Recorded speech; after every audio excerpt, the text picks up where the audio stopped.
and Addison County Farm Bureau. We're happy to see a good crowd this morning. We have a number of legislators with us, but most importantly, we have the governor of the state of Vermont, Phil Scott. And I'd like to ask Phil to come up and get grilled by the group. Welcome, Governor.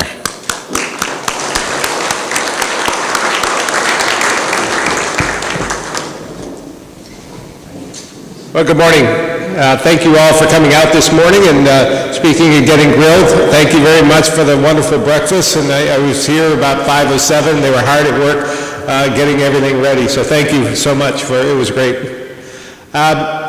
You know, when I was elected, it was the day after, or the day of the election, actually, back in November. And I remember some of the media were asking me about whether I was nervous about what was going to happen that night. It was going to be a very tight election, which I thought it was as well. But I came away saying I was quite at ease with where I was at that point in time, that morning. Regardless of what the outcome was that night, I was very proud of the campaign that we had run. We didn't allow ourselves to be dragged into the mud, and we could hold our heads high as a result. So regardless of the outcome, I was quite content. And so that was the main thing going into that. But obviously, I was very pleased with the results. But the day after the election meant that we had to start transitioning. And I went right in the next day into the transition office that was already set up. And we started going to work because we had a lot to do. We had to formalize a budget. We had to hire our team, and we also had to follow through on the policy and some of the pledges that I'd made during the campaign. So that next day, I started formulating my team for the transition, but then had to start hiring people and putting your team together. And I've done a lot of team building over my years of business and politics and racing, so it wasn't something that was foreign to me, but it was important. So when I'm hiring people, I look at the 4 C's, and they are, the first is they have to have character and integrity. That's the most important thing. If they can't get beyond that, the first C, then we don't interview any further. But if they do, then you have to look at the second C, which is competence. And competence in the area that I'm looking to put them in charge of, to lead, because we have hundreds of people on, from secretaries and commissioners to direct appointments that we have to make. So the competence is important. The third C is commitment to the job ahead. And that goes for any team you're building, because it's very difficult in trying to make sure that you share the vision that I have for Vermont, and that you're committed to that process and do it in a workman-like prospect. So that's important, the third C as well. But the fourth is more difficult to define, and that's chemistry. And what I've seen over my years, again, in racing or business and so forth, is you can have all the most qualified people together in one room, all the most talented people all in one room, and never achieve success because you don't have that chemistry. And it's about having the right attitude in moving forward. So those are the 4 C's that I adhere to, and something that we built our team upon, and I feel great about that aspect and bringing the people on board that we've been able to accomplish. And many have said, well, you must have a litmus test in doing that. And again, my litmus test has been the 4 C's. It has little to do with politics or party affiliation, because I want talented people. And if you surround yourself with talented people, then you get great results. And I think that it's important to do so. So when we move forward, again, putting our policy together, a budget, building a budget within that short time period, I had made a pledge that we wouldn't raise taxes and fees. I said it during the campaign, and I said we were going to follow through on that pledge, and I'm happy to say that we've done so thus far.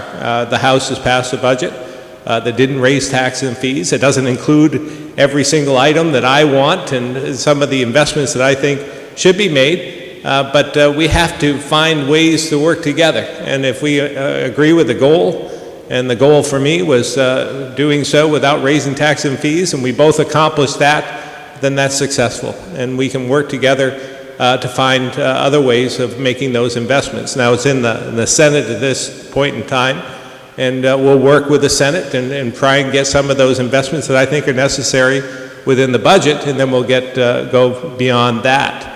But on my, do you want me to continue with this, or you want to take questions right off? I'd like to go through a few more things. All right, so on my, again, on my first day in office, I'll tell you a little bit of a story first about the first day after the inauguration. But during the inauguration, I talked a lot about my vision for Vermont and what we were going to do. And I said we need to listen to those that are on the front lines, those who are in the trenches. I've done so my entire life in construction. When I find myself faced with a situation, a problem, I literally go to those that are in the trenches to find the answers, because they're there on the front lines. They live it on a daily basis, and they're there to help us out when we see a problem ahead. So on my first day in office, I get to the 5th floor, which is the executive offices. Got there fairly early, around 6:30, because I'm an early riser in the construction industry. You have to be. So I was there at 6:30, and not a lot going on in the executive offices at 6:30 in the morning. But I had a meeting in the State House around 7:30, so I thought I'll go up there and get into the ceremonial office and wait for the meeting. So we went up there around 7 o'clock, and when I ran up the stairs, went to the door, and it was locked. And they changed the locks. As a matter of fact, I didn't have a key, so I'm locked out of the office on the very first day. So I went down to the Sergeant-at-Arms office to see if they could help us out. Well, there was nobody there at that point in time. So I went down to the Capitol Police to see if they could let us in, and nobody there either. So here I find myself after 16 years of being in that building, wandering around somewhat aimlessly and foolishly, looking for a way to get in the office. So then it came to me that I know someone who can let us in the office, and I went to find Kevin. And I found Kevin. Kevin's part of the custodial staff, someone I had gotten to know over the last number of years, and I asked Kevin if he could let us in. And he said, I most certainly can, and he did. And I thought to myself how appropriate it is after the day before, when I talked so much about listening to people on the front lines, that Kevin, being on the front lines, was able to help me out of a situation I found myself in. And so that somewhat defines what I see as what we need to do. We need to listen to each other. We need to listen to frontline staff. We have thousands of state employees, and we need to listen to them. And that's what I did with my Vermont Everyday Jobs tour, where I went out and worked 35 jobs throughout Vermont, working side by side in the shoes of others, from beekeeping to teaching second grade to working in an emergency room hospital to working in a distillery. Yes? I just wanted to say that, we all came here to be listened to. Oh, okay. That's fine. They told me to speak for 10 minutes about where I was at this point in time, but listen, I'm here. You're up. Governor, at least another hour. Give the man a No, it's fine. No, I'm good. No, I believe in listening to others, so feel free. I just meant let's move on to the questions and what this is about. I'm here to listen to you. Governor. Yes. Just let me remind folks that the procedure, if you do decide to ask a question, please do it at a microphone. Since we are on television this morning, it really helps for better TV if those at home can hear us. So if you use that, we'll also ask that you limit your question or comment to 2 minutes, and so that the governor or any other legislator can answer. And it's free. You're free to have legislative answers also today. It's not just for the governor, but he's here primarily to answer your questions. So,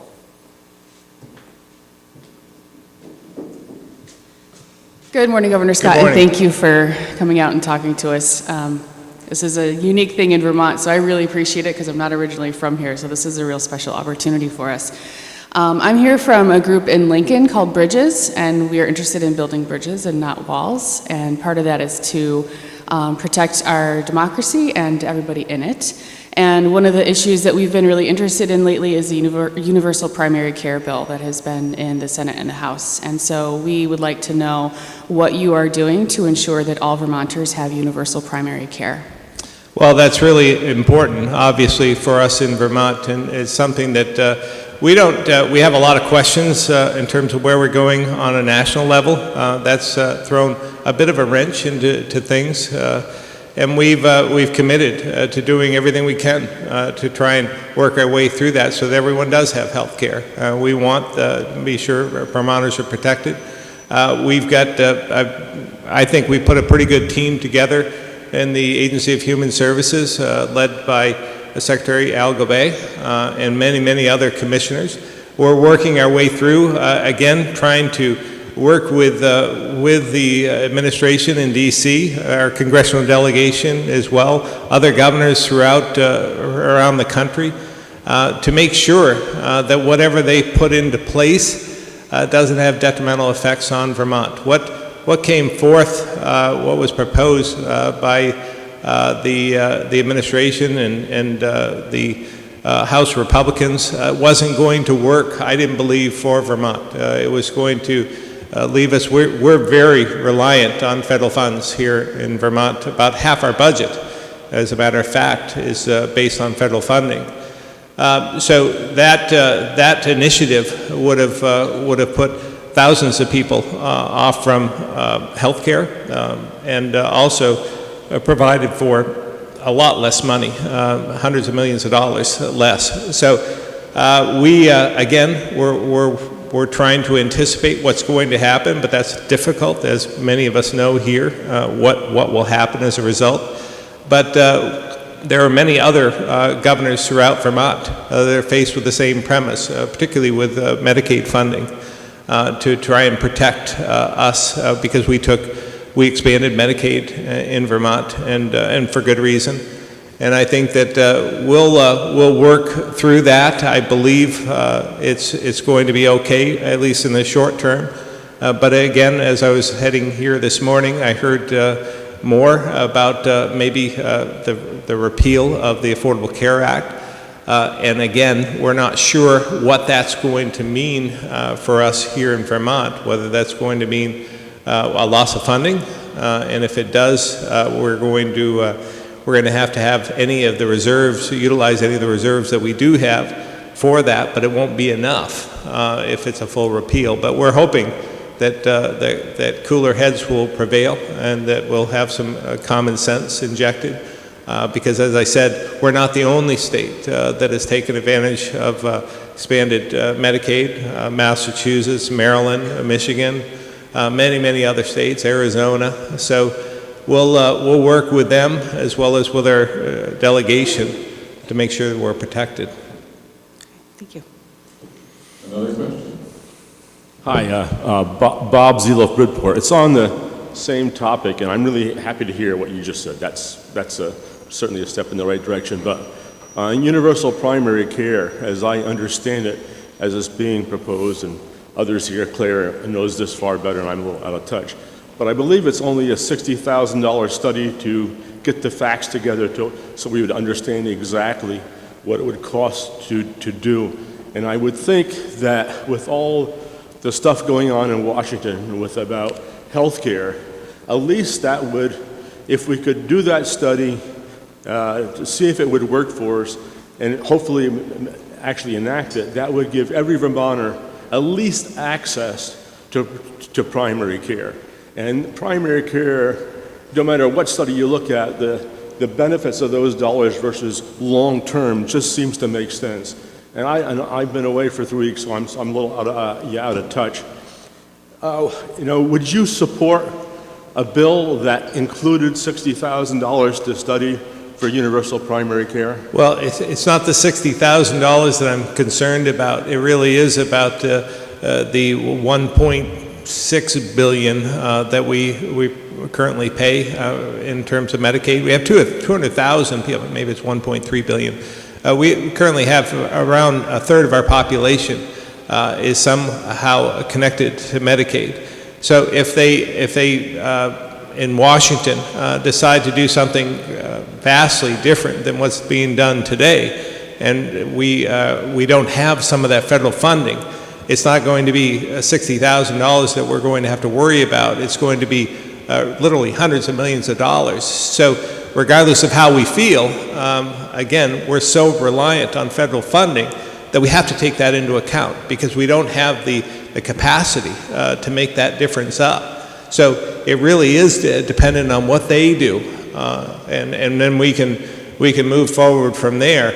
But the $60,000 study isn't going to produce the hundreds of millions of dollars that we could potentially lose if they repeal the Affordable Care Act. Well, certainly you're absolutely correct. I mean, lots of money for Medicare and Medicaid, but if those programs are damaged by Washington, I would think that Vermont can at least have a footing for Vermonters, hopefully in an affordable manner, far less than what the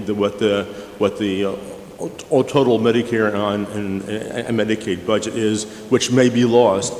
But whatever it is, if it's $60,000 for the study, just to determine if it's feasible and what it would cost, whether it's $100 million or $15 million, that money would, especially if the federal government damages us badly, that would at least give every Vermonter access to a doctor, and then if they're healthy, that's great. If they have something that they can be treated early and save money, it seems so sensible to me to be doing that and not to spend $60,000 to determine it's feasible. This doesn't make sense, especially in this environment where so much is at risk from the federal government. And I'll be quiet. Thank you. Well, again, I don't mind taking a look. Obviously, we have to consider all approaches to make sure that we deliver health care in the most efficient and cost-effective manner, and to include everyone. But again, those millions of dollars, hundreds of millions of dollars we receive from Washington have to be taken into account. So until we know what's happening there, I'm not sure that we can move forward with anything. Claire, you got some? We didn't really ask for the $60,000. That's what's in the bill. The bill asked, the $60,000 is not to see if universal primary care would work. It was to propose a list of taxes, a menu of taxes, we've been there before, of how we would pay for it. But since we don't know how to run it, how we would operationalize it, we decided that was premature. We would spend $60,000 on something that that's not fully formed. We really don't know what it's going to cost. Thank you. Hi, Veronica Samba from Middlebury. I just have a question about the opioid crisis. It seems to me, I've been reading a lot from what's going on nationally, and I'm just wondering if there's any interest in Vermont in supporting a lawsuit against the pharmaceutical companies to get back some of that money that they're causing us to spend. I've just read this morning just how they knew exactly what they were doing when they flooded the market with these drugs, and I'm just wondering what you think about that. Yeah, I'm sure that will be considered. Obviously, this is a crisis that's affecting our entire country, but it does seem to have dramatic effects on Vermont in particular. I give great credit to Governor Shumlin for bringing this forward. He did it in his State of the State address. Admittedly, I was questioning that a bit at that point, wondering if it really was a crisis, but it was, and it is, and it's something that we're taking quite seriously.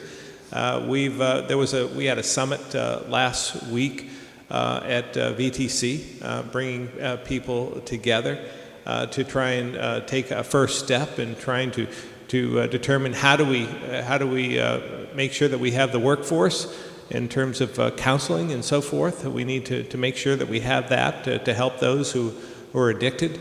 But we have an opioid council that we put together as well from people from all walks of life to try and get together to work on this from a cumulative standpoint throughout the state of Vermont. Project Vision in Rutland County has been very effective in trying to treat this crisis. And again, it's interesting because they bring people together from corrections, from mental health counselors to public officials, wide spectrum of people, because it's all connected. And for those who think that the opioids and this addiction issue isn't affecting them, they just don't realize it yet, because it is. It affects every single one of us. It affects our economy as well, and it's something that we're taking seriously as we move forward. But I would expect that the Attorney General would have an opinion on that and possibly moving forward at some point. But I haven't heard of anything specifically at this point. But I have heard the same that you have, that some are considering. But we've taken steps in this state to limit the use of some of the opioids as well, the prescribing of such, and because that's the first step. Because once they're out of, they don't have prescription opioids available to them, they move on to other drugs, heroin being one. So, as a way to supplement that. So, we're taking it seriously, and we're going to do whatever we can to work ourselves through this. John Ball from Addison. Governor, I'd like to ask you to look into, revisit a law that was passed in Vermont a year or so ago, 2 years ago I think now, the vaccine bill, the mandatory vaccine bill. It was passed, I think, with the full goodwill and good intentions of our legislatures, but it's now we're finding out that all the information was not available. Recently, well, not too recently, some time ago, a doctor by the name of Dr. William Thompson in the CDC, who was involved in the studies of mercury and autism, became a whistleblower. And there is now a trove of documents that he has made available that don't point to, but show quite clearly, that the CDC committed fraud in their report on the autism and mercury connection. This needs to be looked at again, because I want to say right off, I am not anti-vaccine, but I am pro-vaccine safety and pro-children. And this is something, there is a lot of smoke, it needs looking at. I will keep petitioning our legislatures here in Addison to revisit this, but I would also like you to consider this revisitation of this bill too. Thank you. Well, again, I think I look for ways that we can agree.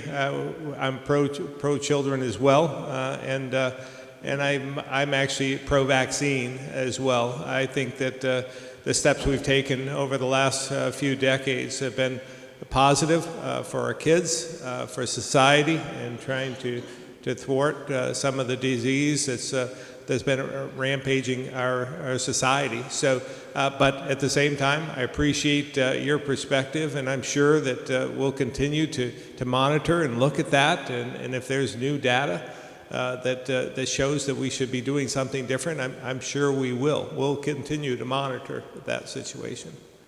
I can supply you with the source of this information. If you can remember it, there is a series out called Vaccines Revealed. It's a 9-part series. It's very comprehensive by some very articulate, intelligent, and well-spoken people. Thank you. Hi, Dave Silberman from Middlebury. Governor, you've repeatedly said that marijuana legalization should wait until there is a test for impairment. But that's the exact opposite of what your traffic safety experts told the legislature in testimony. The state police, the chief DUI prosecutor, VTrans, your own governor's highway traffic safety task force all testified that that drug driving is an existing problem that, quote, has nothing to do with legalization. It's a problem wider than marijuana alone, and is something that needs to be addressed whether or not legalization goes forward. Because they know that drug driving has not actually increased in Colorado or Washington or Oregon or anywhere else where legalization has gone forward. And your experts also testified that rather than waiting for some tests to be invented, that the best way to keep the road safe now is to train more DRE and A-RIDE level experts, and also to fund a robust public education campaign. Now, you haven't done those things. You haven't made those things a priority. You've insisted on a non-existent test that your experts say they don't actually need. Begs the question, why is it that you're disagreeing with your own experts on drug driving? Well, we have a difference of opinion. I'm sure we'll have a difference of opinion as well, Dave. I have said that I'm not saying never. I'm saying not now. We have 4 states that have legalized thus far. Shouldn't we be learning from them? Shouldn't we be learning about ways to determine impairment on our highways? I'm not debating the fact that it's not happening right now, and that doesn't mean that we shouldn't be addressing it right now either. I'm working with the coalition of Northeast governors at this point in time, trying to determine a level of impairment, something that we can offer from a public safety standpoint to Vermonters. I believe, it's just my belief, that if we legalize, that there'll be more usage. And I believe that there'll be more impairment on our highways. So wouldn't it be prudent for us to take that step first, to learn from them and take the problems that they've found and maybe solved and implement them before we go ahead with legalization that we know, or I believe, maybe I'm wrong, but I believe that will lead to more usage.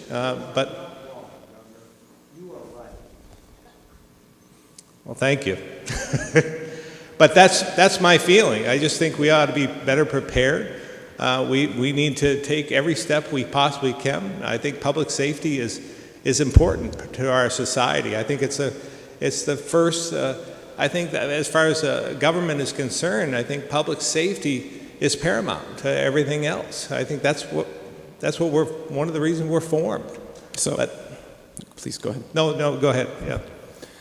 I agree with you that public safety is paramount, and this is why your public safety experts have suggested that the solution is more DRE and A-RIDE level experts. It's because they've seen what other states have done and have listened to what other states have told them. We've had testimony from Washington, we've seen evidence from Oregon, we've had testimony from Colorado, and they've all said the solution here is not having some random THC limit. The solution is putting more DREs and A-RIDEs on the road. Right. I'm not saying just a THC limit.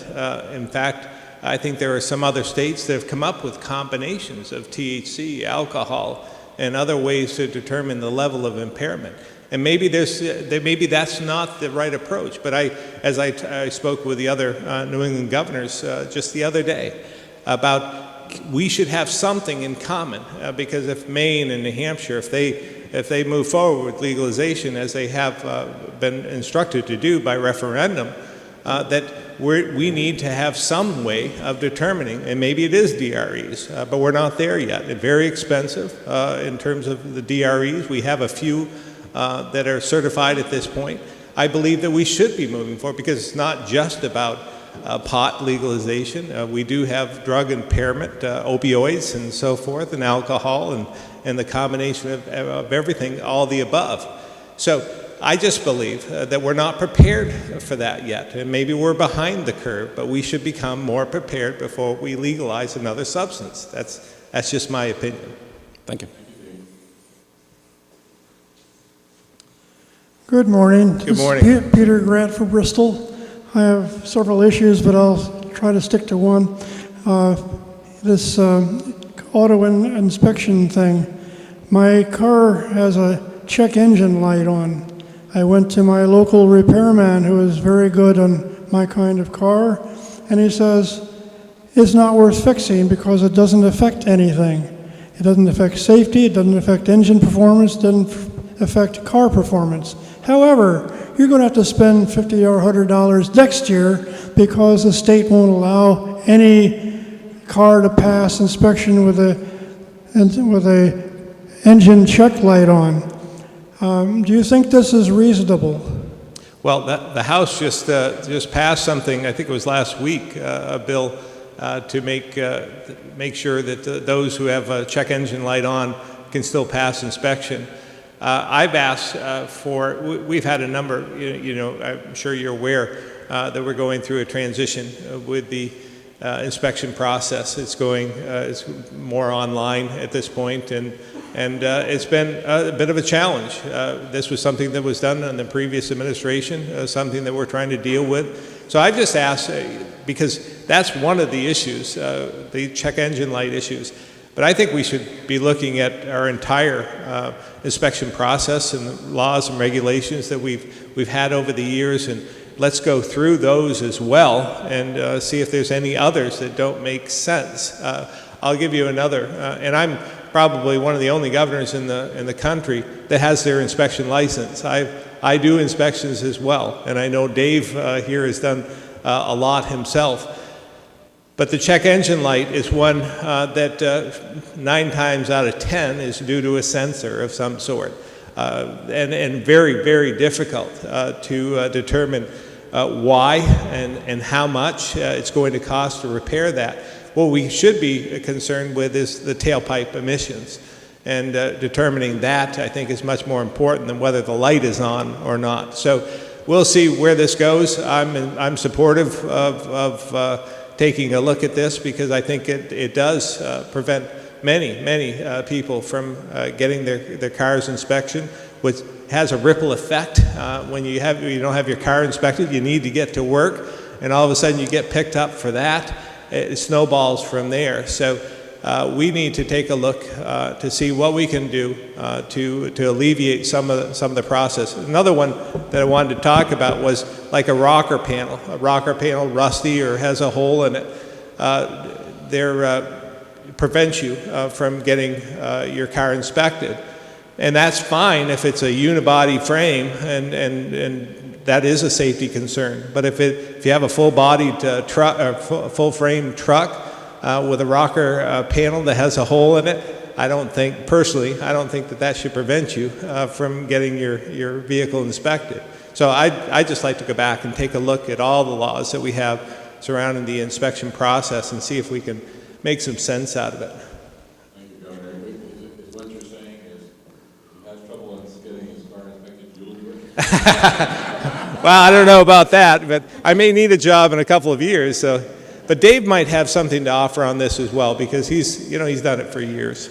I do. I wasn't going to get up, but this is my career, my training. I'm a certified master technician, certified in advanced automotive emission systems, and I taught automotive technology for 20 years. So the check engine light is solely about emissions. If the light is on, the car is polluting, period. Right? It's not about the headlights or the brakes or the rocker panels or anything else in the car. The check engine light is the smart computer or computers in your car. Most cars these days have far more computing power than the Apollo spacecraft, by the way, so it is rocket science. These computers and the sensors on board can tell if the car is polluting or not. And since 1997, this is not new news, since 1997, it's been a requirement by the federal government and our state government that our cars don't pollute the atmosphere. Do we care about the environment or not? And so the check engine light is the smart computer on your car telling you and your mechanic that the car is polluting and needs repairs. So in the rules promulgated by the Motor Vehicle Department, there is a year waiting period, and the House did pass an additional year. So there's 2 years, in addition to the 20 that we've already not fully inspected cars for the check engine light, we have 2 additional years where the mechanic can identify that check engine light, and report it, but continue to give you an inspection sticker, even though your car is polluting. Now, I oppose the additional year. I think 1 year is plenty of time. The new digital reporting system. So the rules haven't changed. What has changed is that there's a digital reporting system, an electronic reporting system now, where every mechanic is going to report on a statewide database whether your car passed inspection or not. We'll know just how many cars are on the road with check engine lights on them that are polluting the atmosphere, how big a problem is this, and what are we going to do to solve it. So I look forward to that conversation.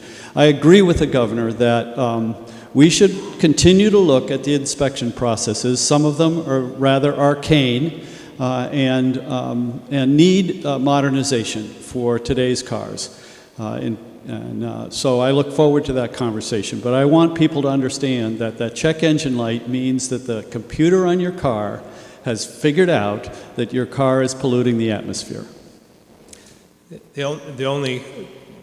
My only argument there might be that the sensor, the computer thinks that it's polluting. It doesn't necessarily mean that it is, and that's when trying to determine from the tailpipe whether or not we're polluting or not.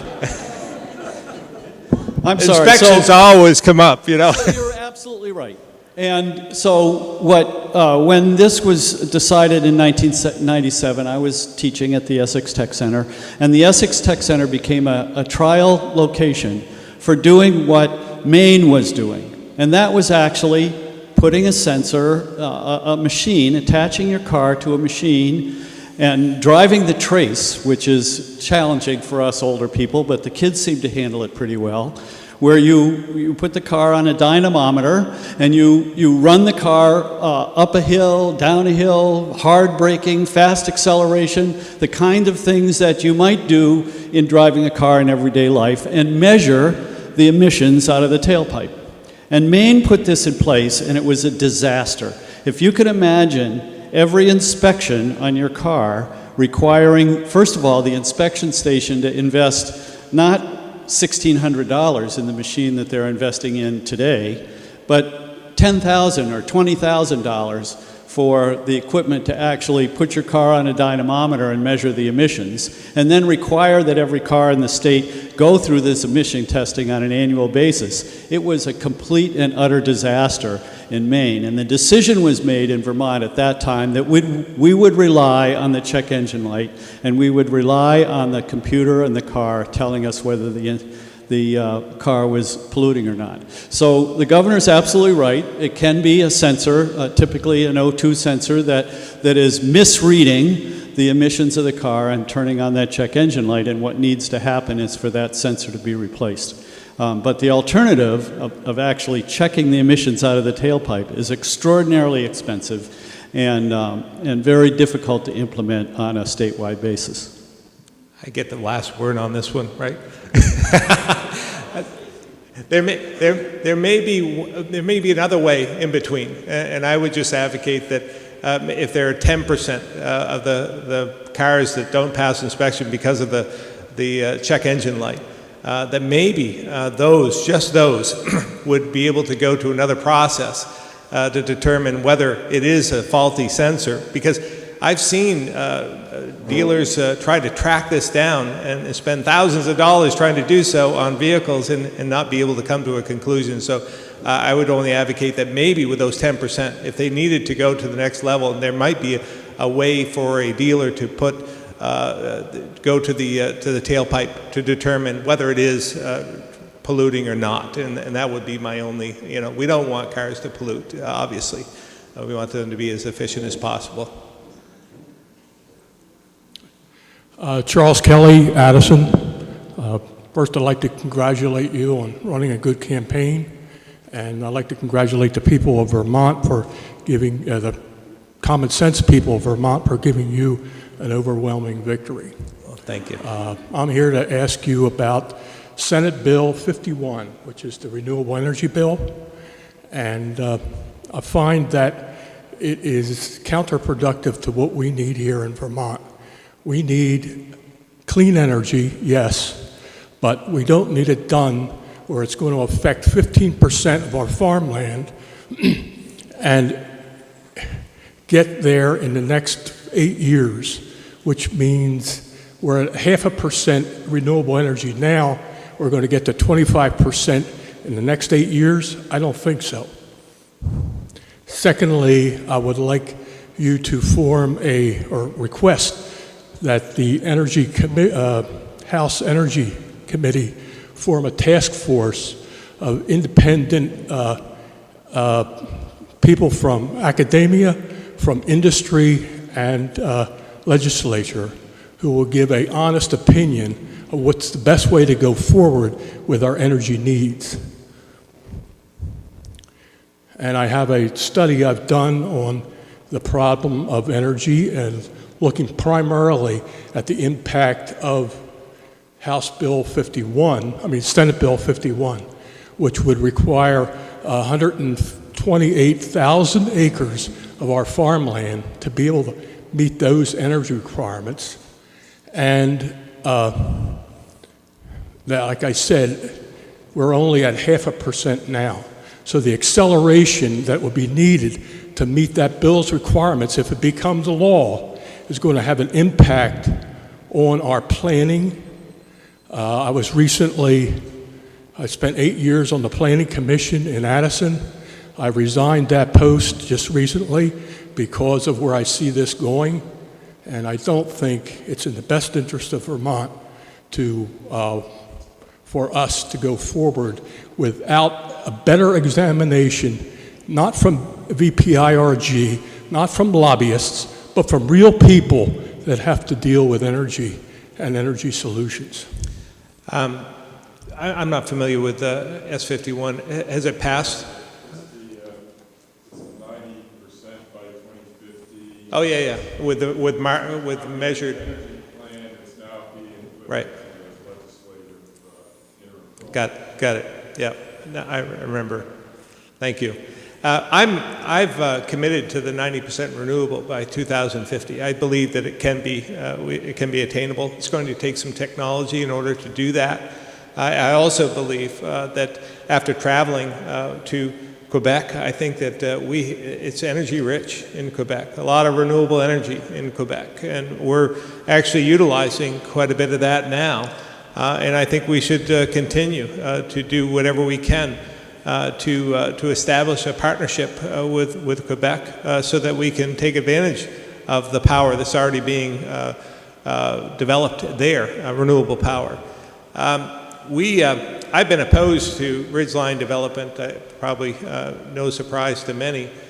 I just think that we don't need to destroy our ridgelines for renewable energy. I think that we have other alternatives. I believe that we can accomplish that again by taking advantage of some of our Quebec neighbors, and I think we should do so.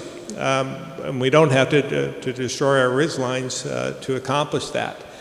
We right now have an opportunity with TDI that is contemplating putting conduits through Lake Champlain in order to supply renewable energy from Quebec to some of the more populated regions of, let's say, Boston, and we could benefit from that. We will be the beneficiary of millions of dollars every single year that I think should be put towards lake cleanup. As a matter of fact, I think that would be helpful. But we'll know that fairly soon. It's all permitted, ready to go, and we should, again, work with our neighbors to the north so that they can supply renewable energy to others throughout the Northeast. But I believe it's going to take some technology in the future, but look where we've come in the last 10 to 20 years from a technology standpoint, and whether it's our smartphones or whether it's energy, even solar, and I understand your concerns about solar, but that's become more efficient as well. And I look forward to a change in technology where it becomes even more efficient, or some other source is developed that will give us the power that we need, and maybe more small scale as well. I believe that we we can have more self-responsibility, do some more with our own homes from that aspect, putting more towards energy conservation, I think is important. Being as efficient as possible, I think, is another approach that we need to continue to invest in.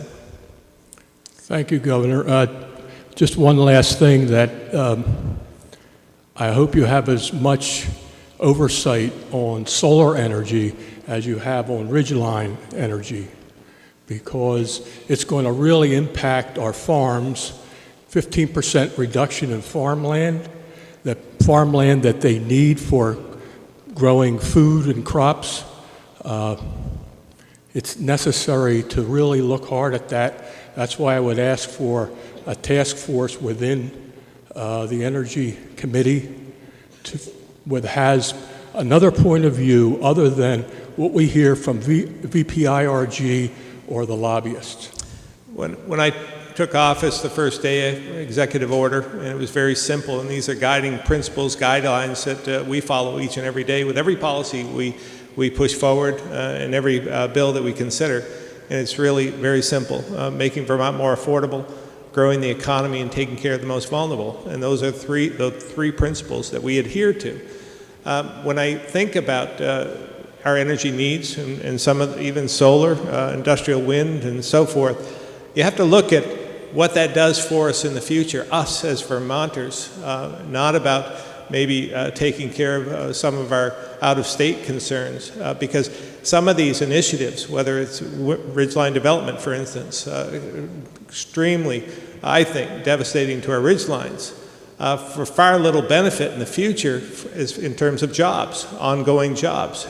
Great for the construction industry to begin with, but it really doesn't give us much in the years to come. Doesn't take that many technicians to take care of some of the ridgeline or wind generators, and probably the same for solar. So everything in moderation from my standpoint. Okay. I'd like to leave with Tim my analysis that you can take with you. Great. Thank you. Thank you. Since Warren Van Wyk from Ferrisburg, since I am on the House Energy and Technology Committee, I'd like to weigh in a little bit on that. And a lot of this has to do with one of the key platforms for Governor Scott is affordability. And we hear that a lot when we talk to people about affordability and their price of electricity. And actually, if you look at the residential rate of Vermont now, and you have to consider you also have the energy efficiency charge, that Vermont has the 4th highest electric rates in the entire country. The only states that are higher are Alaska, Hawaii, which obviously their geographical disbursement, and Connecticut. So what we're finding is that if we don't balance this properly, we are going to see increases. Washington Electric Co-op, they're not for profit, and they applied for a 6.5% increase. They were granted a 6% increase, and one of the main reasons is because the way renewable energy is constructed in Vermont, it's relatively expensive. So Green Mountain Power also in August was looking for a 3% increase.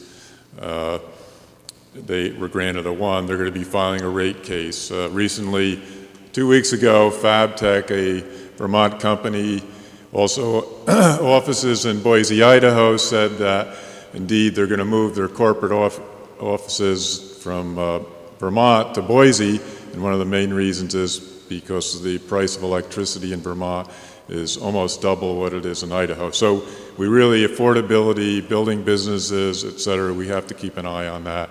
And again, that's why this S51, if we just push ahead and not look at the affordability of renewable, we can get our economy into a trap. Thank you. Just a comment, because farm were brought up in the conversation. A comment from the side. When a farmer thinks about putting a solar array on the field, he's looking at its return on its investment per acre.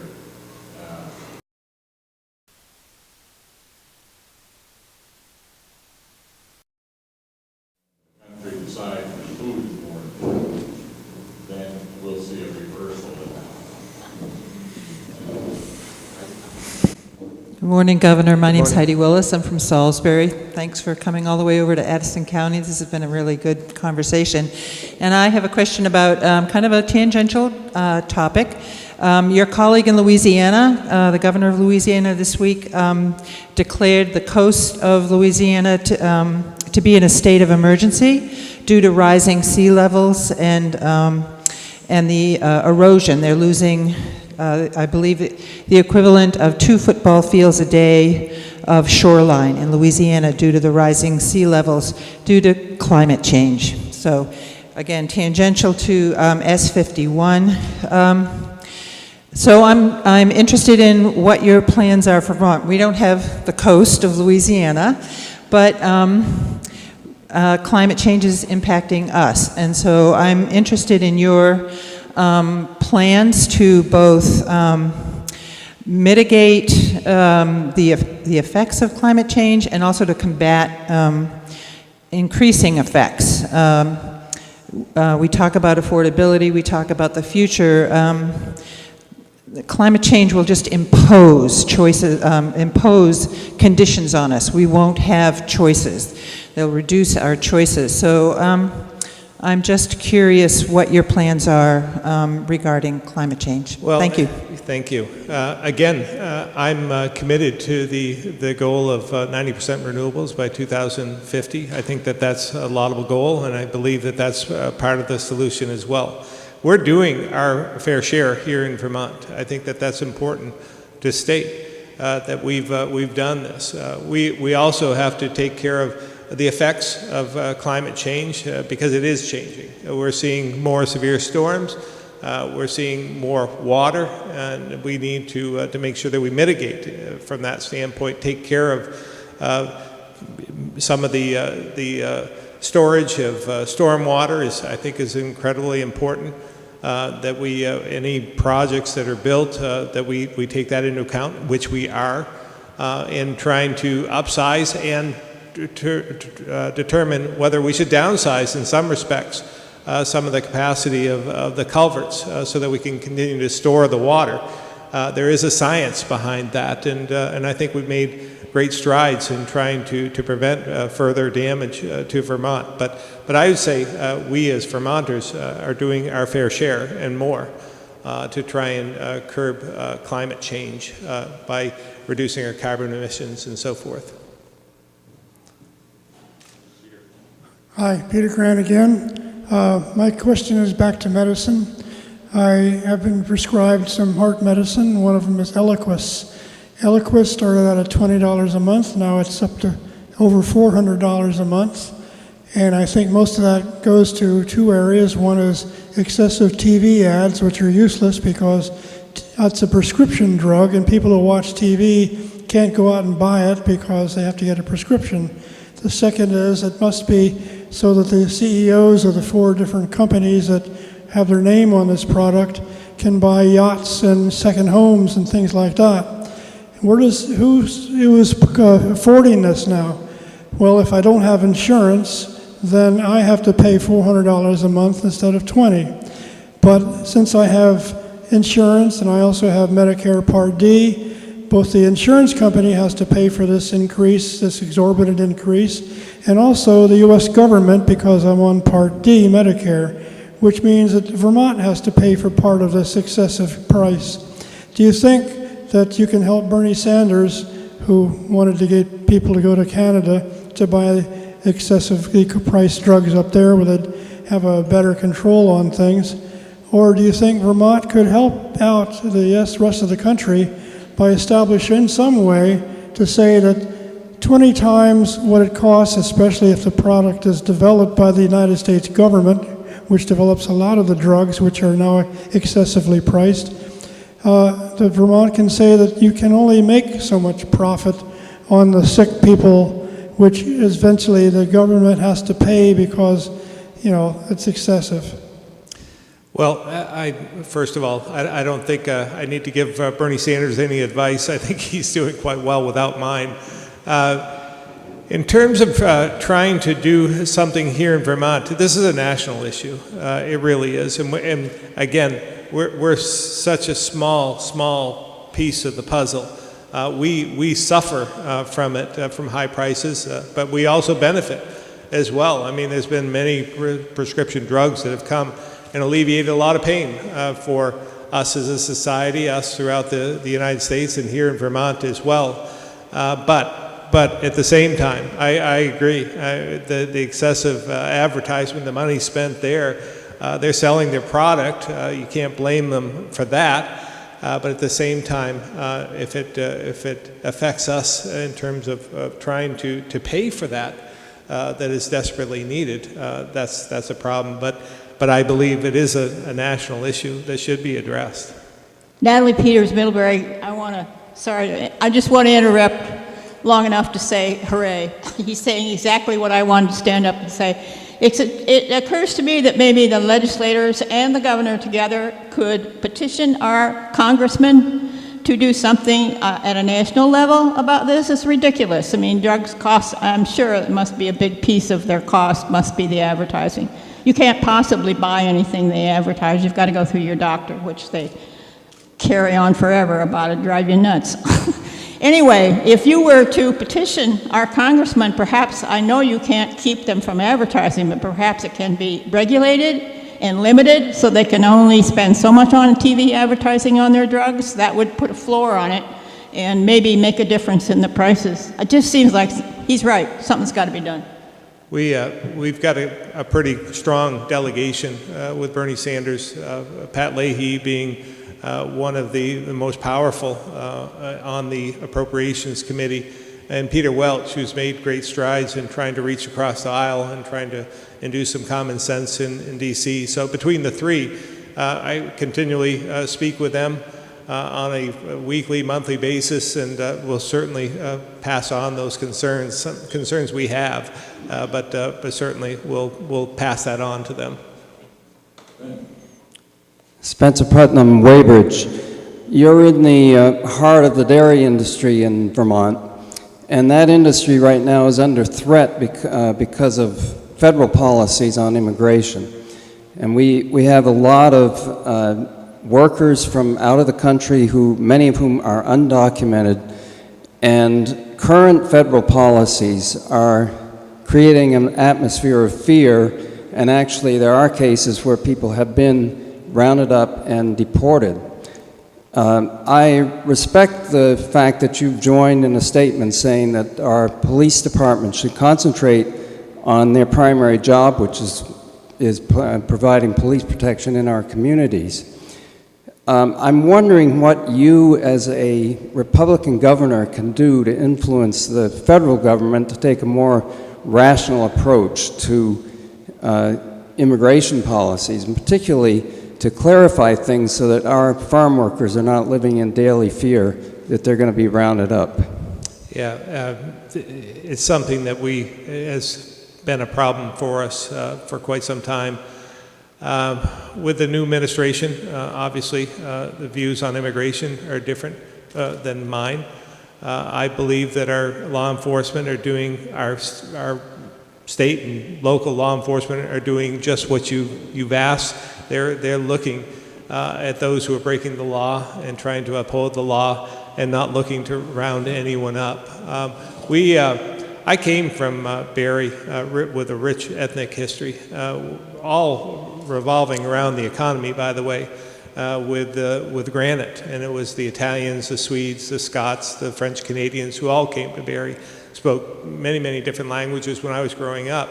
And I think it's part of the answer, as a matter of fact, that we need more immigration in this state. If we're going to fight our way out of the situation we find ourselves in, because there's three numbers that I keep in mind every single day. They're numbers that keep me awake at night, and that's 6, 3, and 1. We have 6 fewer workers than we had the day before when we woke up this morning, on average, because of our shrinking, our changing demographics, our population that's stagnant, sometimes shrinking. So we have 6 fewer workers than we did the day before. We have 3 fewer students in our K-12 education system than we had the day before. We're educating 20,000 less kids than we did 20 years ago. It's a problem for us because of our demographics and the lack of focus on the economy and so forth, and the affordability issue that we face. And we have 1 baby born to an addictive mom every single day. And those are the three numbers, 6, 3, and 1, that we need to address. That's where our focus should be. And as far as we're doing what we can. We pass S-79. We're everything has to come through the governor in terms of trying to impose the federal mandate on possibly registering certain ethnicities and genders and so forth. And as well, those who are here as undocumented workers. So we're doing what we can here in this small state, and we have a lot of support in the legislature as well as with our congressional delegation to do so. I'm working with other governors throughout the country that have concerns as well. New Mexico is one that has a lot of concerns. A lot of the border states, whether it's Wisconsin or Michigan as well. Well, it sounds as if we're in broad agreement on attitudes toward immigration. And our president is a master at using the bully pulpit for his purposes, so I'm hoping you can use your bully pulpit to help push in the other direction. Thanks. Governor Scott. Yes. You just started to address what I think is probably one of the most important issues in the state. And to quote former Vice President Joe O'Biden, he said it's a three-letter word, J-O-B-S. What are you doing specifically to increase the number of jobs in Vermont? Governor Douglas had indicated that we're number 47th. I read last week that Wyoming is number 1 in terms of being job-friendly, so it's certainly not population. Yeah, it is about the focus, something I've, again, been talking about for a number of years, and trying to have more focus on how do we grow the economy. There are many, many approaches to that. For instance, I think that we should be working more with Canada. We don't have to travel to China. We don't have to travel to Europe in terms of trying to establish trade. We have our largest trading partner right across the border. I've been to Canada now 3 times since becoming governor, and we've talked to a lot of businesses there. I've spoken to face-to-face with about 24 businesses. Many of them are thinking about coming to Vermont, setting up a satellite business, much like Revision Eyewear did up in the Northeast Kingdom. They set up a satellite operation, developed into a manufacturing facility, and are growing that. I'm speaking with, I've called GE, the CEO of GE, and wanted to make sure I'd heard some talk about they were looking in a different direction, wanted to make sure that they were secure. Rutland County is very dependent on GE for their livelihood. So it's about paying attention to the businesses that are here, trying to make it more affordable for them, trying to find ways that we can address the workforce issues and make sure that we train in the right areas. I mean, just more of a focus on what it is we can do to help ourselves out of the dilemma we find ourselves in is something that drives us on a daily basis, trying to find more modernization in state government, trying to make things more efficient, work better. In terms of permitting, I'm not just talking about Act 250, I'm talking about any permit you get with the state of Vermont.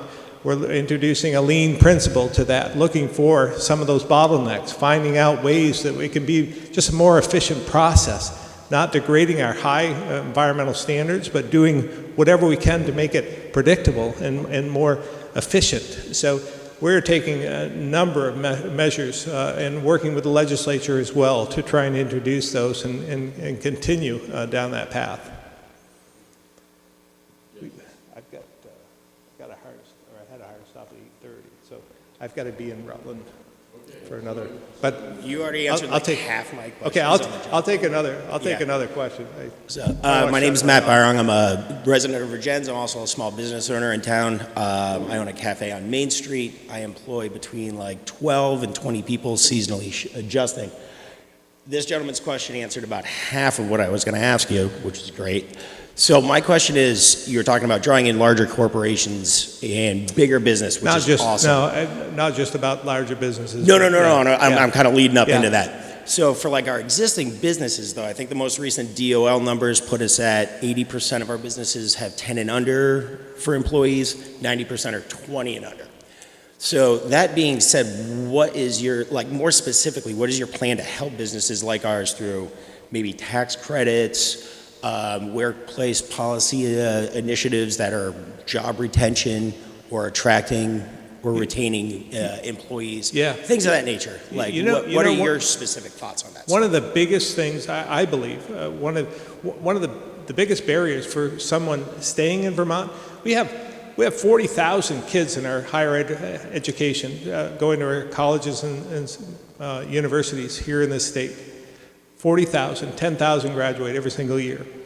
They obviously have an interest in Vermont. They came here for a reason, or they stayed here for a reason. We just have to provide them with an opportunity, a job, and then a place to live. I believe housing is a big barrier to keeping and attracting many to this state. So we're working with the legislature right now to establish this $35 million bond that I think would be beneficial. We're working with VHCB in order to do so. And we're close, I think, with the Senate and trying to find a way to fund that. But I think that would help. Anything we can do to provide more housing for them, I think would be beneficial. Being a magnet, I think, for families is something that we have to consider. That's why I've been looking at this cradle-to-career approach to our education system, that we know the science is real. We need to focus on more early childhood care and learning for those 0 to 5. That's when the brain develops immensely fast. So if we can put more money into childcare, pre-K, more into early childhood care and learning, as well as to the other end for higher education. And it doesn't mean just a 4-year school. It means more trades training. It means more. We need more plumbers and electricians. We need more with CDLs. We need more diagnostic technicians, mechanics, and so forth. The average age of a construction worker right now in the state of Vermont is about 55, 56 years old. And that's going to come to roost very, very soon if we don't get a handle on this.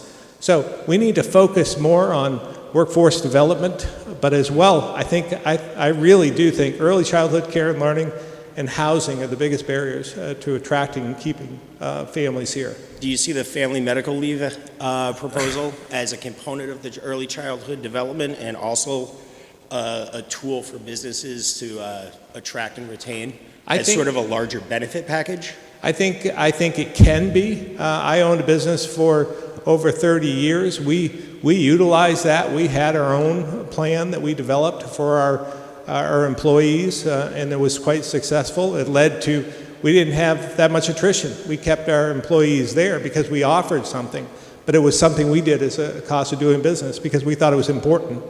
And I think that's what we need to do more of. I think when the economy starts rolling again, we're going to see a lot of businesses that are going to have to offer some of these. Wages are going to increase just by supply and demand. We just don't have that many in the workforce. So we need, because of our demographics, like I said, stagnant population, demographics are shifting. We've lost this category from 25 to 45, 30,000 people out of the category alone in the last 10 years. I mean, so we have a problem on our hands that we need to address. So the time is now to focus on anything we can do to attract families here. Again, I think education is one that draws families into Vermont and to keep them here as well. Immigration is another issue. We need more people, more immigrants coming into Vermont if we're going to right-size our workforce. So I'm all ears in terms of trying to find ways to attract and keep our workers here and develop the economy because of those 3 numbers I talked about before, 6, 3, and 1. Those are the ones that keep me awake at night, and those are the area that we need to address in order to be more prosperous in the future. Thank you very much. Thank you very much. We really appreciate it. Thank you. Thank you. Do you have something more?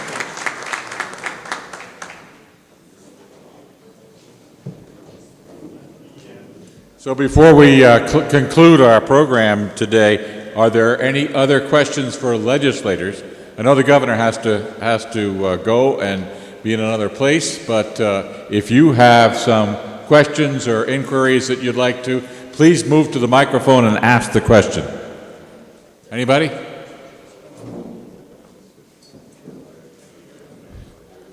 Spence, are you moving to the microphone or no? No. Okay, we do have another question. For any legislators that are still here, and I think I see a half dozen of them. I have a question for Senator Ayers. So sorry, so sorry. It has to do with sensible gun control. And I don't know what's so sensible about assuming that criminals are going to follow any laws that you guys pass.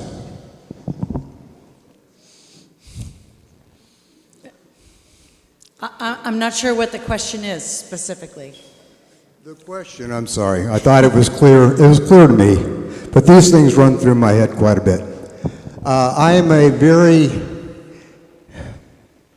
staunch defender of the Second Amendment, and I have been ever since President Obama became president. Back in San Francisco, there's only two categories of people who have firearms: the police and the criminals. But out here, it's another story. This is one of the safest states in the Union, as I'm sure you are well aware. So the question is, looking at safety, can you just back off from reinventing the wheel and asking for more and more control of our firearms? Because if you look around, look at what's happening in Venezuela today. When you start taking firearms away from people, that is the only way that we as a nation can defend all of our rights. Well, I still didn't hear a question, but if you want to know what my position is on gun control, is that the question? Well, I had asked, can you just back away from further gun control bills? I can't make a promise. It depends on the situation. It depends on the bills. The only one that we've had that's come to us this year is about has to do with domestic violence. The original bill, which I think came from the House, instructed the police to remove guns or gave them the option to remove guns at the scene of domestic violence. And I believe that we've come up with a better solution in the Senate, and that is it's a court order.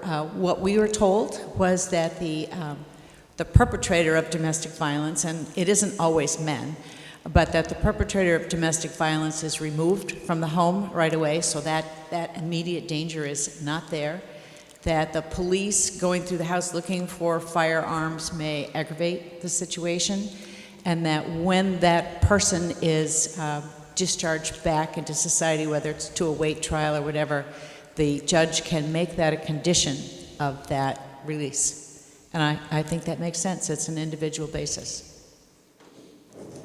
And could you tell me your name, please? I think we've written. I'm sorry? I think we've written. You've emailed me in the past, have you not? I've also put articles in the Addison. Right, and I can't remember. My name is Dan Monger. Monger with an O, like warmonger. And I live in New Haven, a proud resident of New Haven. And the domestic violence issue has come up multiple times. It is a law that was passed in California, where I am from, but there's no due process there. Okay, well, we have come to the conclusion, unfortunately, of our program this morning, so did you have something quick that you wanted to do? Yes, Ed Payne, Bridport. Very much appreciated the governor being here. I think in our energy, he has a very good idea with the tapping the riches in Canada. We don't need to cover all our lands with stuff. I wish that the legislator would take more time to address some of the things like school cost and stuff, and less time with like the regenerative soils bill that was just a organic farming mandate, because we're already taking care of that. And I think we just need to focus more on the nuts and bolts and not worry about the ethereal. Okay. Well, thank you very much. We have come to the conclusion. I want to remind you of a couple of things. One is that we're not meeting next week. Our next session, this is the last regular Monday, our next session is on June 5th. June 5th, it's a breakfast at the Bridport Grange. So we hope to see you all for a wrap-up of the legislative session on June 5th. And before you go, there's a little white jar as you leave, and anything that you can leave in that, I mean money-wise, anything that you can leave in that would be very much appreciated by the Bridport Grange and the Addison County Farm Bureau, which helps them defray the cost of putting these on during the legislative session. Thank you for being so attentive and so courteous to our governor.